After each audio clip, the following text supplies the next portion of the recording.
Hey guys, thank you for joining us again at Car System Installation.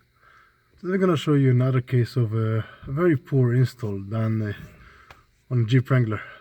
So in this case the customer had some radio, no name brand, Android. A lot of people like to buy those new Android systems. They might be look great, but even when you buy something no name, you still want it to be installed correctly.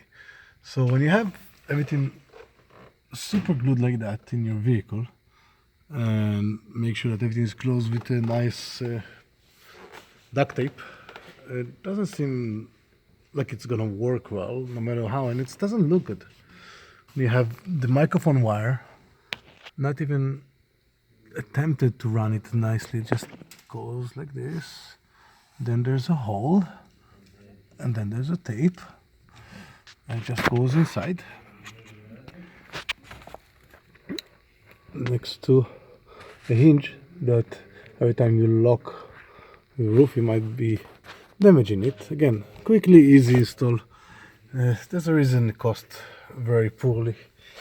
Also the install on the bottom, the wire and everything is done very poorly.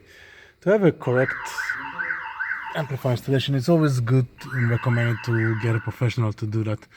Even the dash camera is, instead of using the tape that it came with, is using some kind of a Velcro.